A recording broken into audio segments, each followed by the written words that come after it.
I'm feeling very shy. That's why I'm not speaking.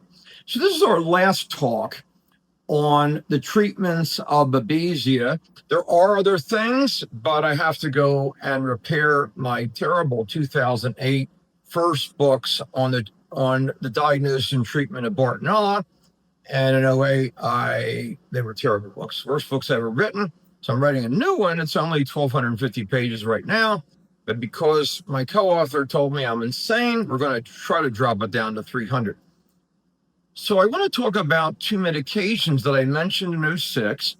And one of them, Tafenoquine, I said, you really ought to keep an eye on this. And I gave the chemical number that people could track it in studies. And in recent years, it has become available. And it's kind of exciting. Well, why is it exciting? Well, it takes Primaquine, that we're going to talk about in a minute, and it makes it last for a week. So there's no dibs and drops and spikes, and that allows malaria to survive when the babies come out, let's say, into the blood as the red blood cell explodes. And they survive as they enter other red blood cells.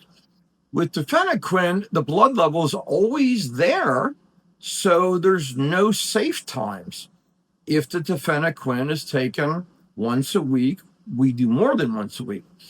So it's the only new malaria drug in 60 years. So understandably, many infection doctors are recommending it for the treatment and also for the prevention of malaria.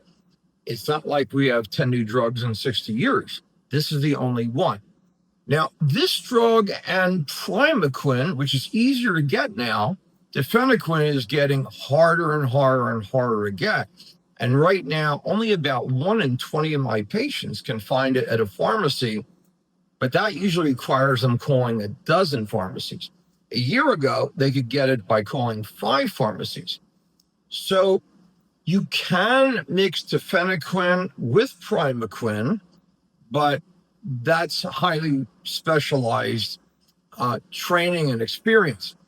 So, but Primaquine right now is pretty much available throughout the world, and it's been around for over 100 years. One of the first medications available in modern medicine.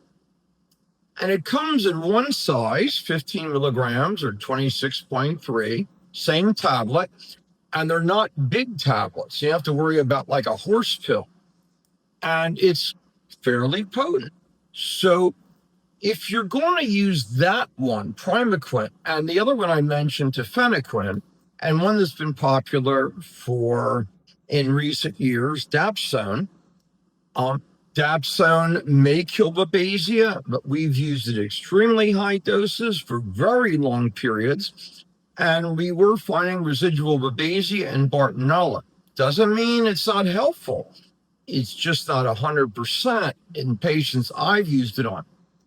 But the lab you want for Primaquine, Tafenoquine, and this other one I just mentioned is a lab called G6PD.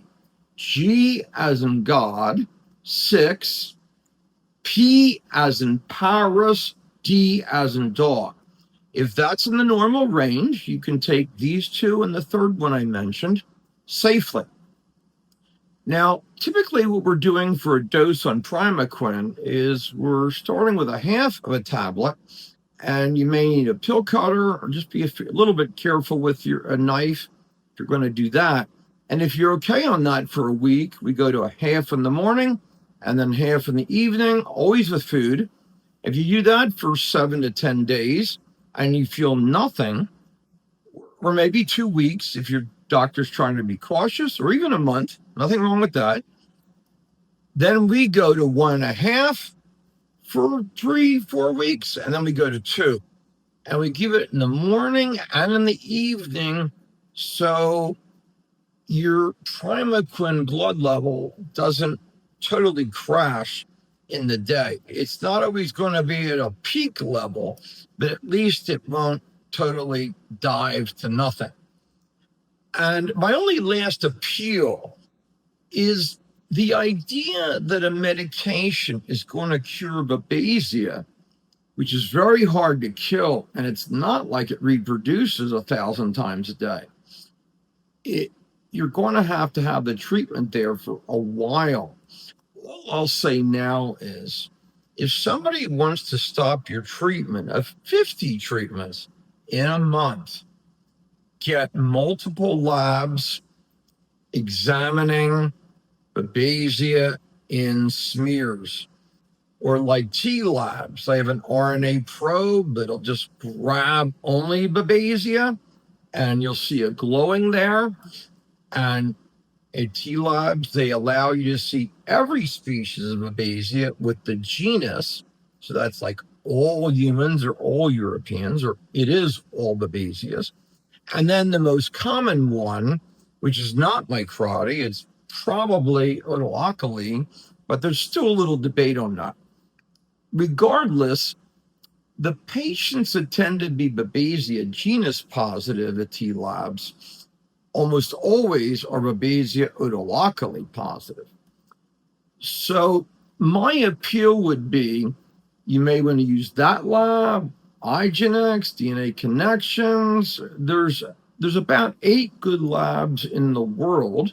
We've got a good number in the United States. But don't use one lab to determine you're cured. And we also suggest some indirect testing that I post on Facebook and many other places. So with that, we've given you 4 introductions to the treatment of Babesia. These 4 brief talks, or even 4 hours from top experts, is not enough to become an expert on Babesia. I've been treating it for a very long time, maybe about 6 books on it. I'm learning from a lot of other doctors every month. But it is what I didn't know in 2000. So you get you started. All right. I wish you every success. Best to you. And thank you for your time. Bye-bye.